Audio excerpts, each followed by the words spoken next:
Hey guys, we're out here on the range today. RDMFJ here. Got a Sniper Precision Optic 6x42 scope. It's a very inexpensive scope. It has a lifetime warranty on it, however.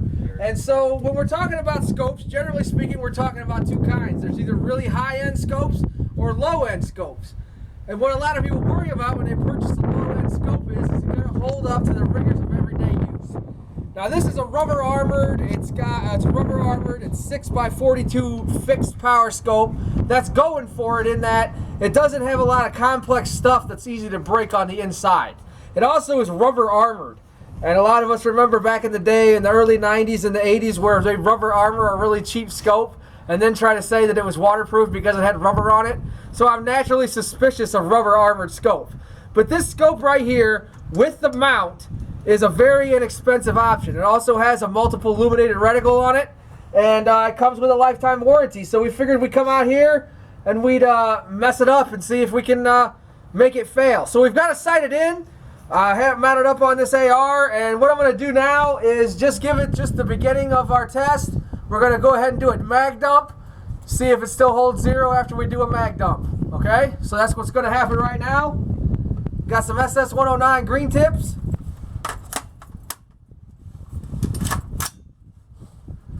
Here we go.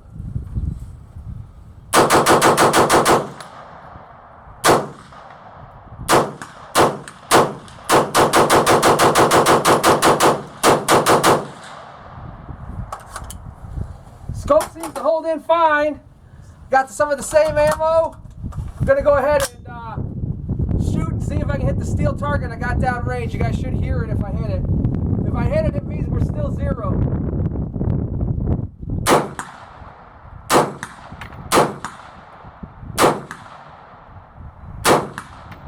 So we're still good.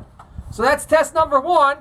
That's pretty common stuff you do with a relatively inexpensive AR style scope. Okay, so we've proven that it works all right on an AR, but now I got it on an AK.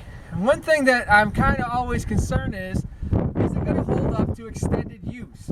Well, what we're going to try now is the bump fire. If you know about bump fire stocks, you know they're actually a little worse on scopes than just regular full autos.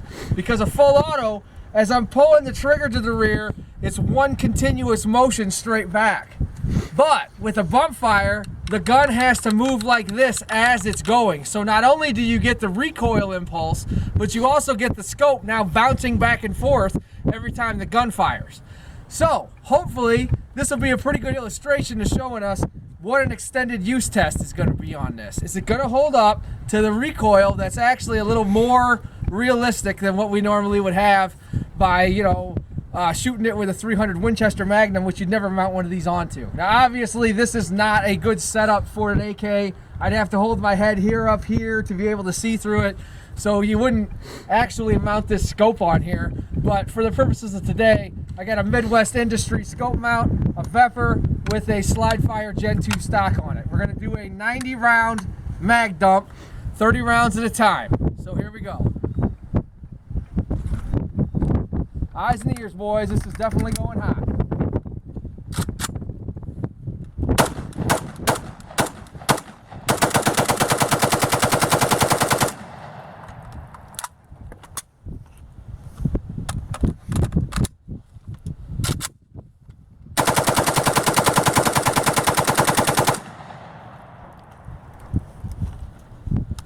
Do it all operator like.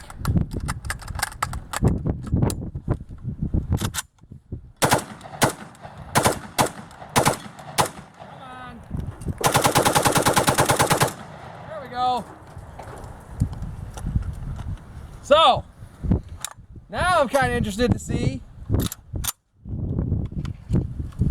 is it going to hold up now? The scope has now done all of that bouncing back and forth at basically full auto fire rates. Okay, so we're back out. We decided that I still have it mounted on the AK mount because I just took it off the quick detach mount. It's still mounted up at the correct cork spec. It's just gone through all that recoil force, but they're claiming this thing's waterproof. They're also claiming it's shockproof. Well, we kind of shocked it with that back and forth. So before we even mounted it back up, I decided to tie off, and we're going to go ahead and water test it. As you can see, I got got a nice pond. It's full of pond scum and microorganisms and everything like that. So what we're gonna do is I'm just gonna go ahead and give myself a little twirl here, and here we go.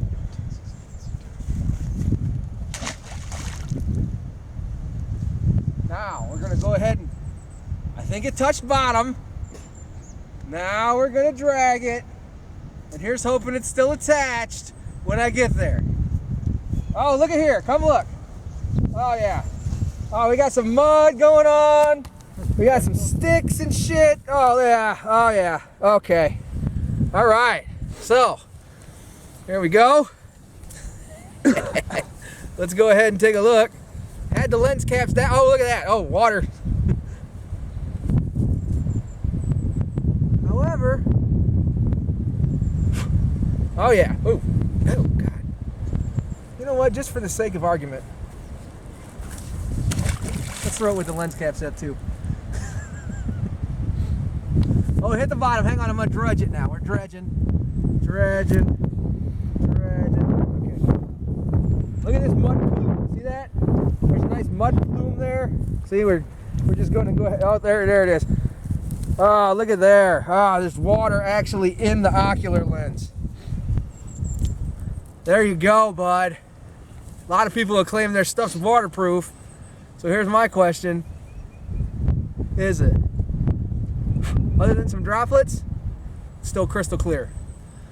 And we'll see if she still holds zero, but you can look at her ocular lens. There's droplets on there, but there's nothing inside. It's the scope body at all. I mean, we could do it again if you want, but I think 2 times is pretty good. Now, what I'm really kind of interested in seeing is this stuff. It's it. We're gonna go ahead and test the electronics too. That knob's kind of hard to turn, so we're gonna go ahead and dry it off, get my hands dry, and we'll turn the knob and see if the electronics are still holding. So the question is, well, it's got sensitive electronics in it. Why would you put things that are electric in water? Well, as you can see, I turned the reticle on after we just dumped that, and if we zoom in, it's still on. So, did you get it? Okay, so with it on, oh, it went down hard that time. It went down hard that time. It's open with the electronics on. Here we go, some more mud tests. See if we can get some mud and crud and this and that in it. Don't try this stuff at home with your cheap Chinese scope. It won't work. Oh, look, bubbles came out. Oh, okay, all right, it's fighting me. Okay.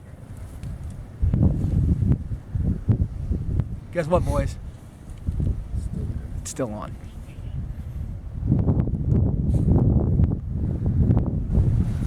Okay, so we've subjected the scope now to some impact tests, some water tests.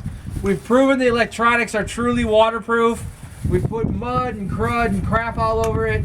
I've taken it back off our AK mount, put it back on the same AR, and I have not touched any of the adjustments, and I tried to put it back in the same spot. So hopefully, if the scope is holding zero, it should fire again. Now, it may not fire exactly the same point of aim. We may have to adjust it, and if it's so, we're gonna do that, but I'm just academically interested to see if it's actually held up for all of that and still exactly in the same place.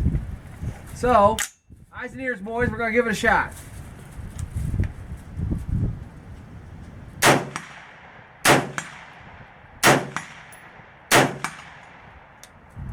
Well, you know what I can say now? Other than we did break it, the scope cap broke on the one side. I'm pretty impressed. It did exactly what we wanted it to do. The only other thing we can really do to it is drop it. So let's do that now on the mud. I'm going to drop the scope on the rifle because I don't want to mess the rifle up. So we're not going to drop it on concrete or nothing crazy. But it's very obvious or very common that you may have a situation such as I'm carrying my gun and I drop it in the mud. So it's a pretty good jar. You can see it's got some mud on it now. All right, let's give it a try again. See if it's held through that.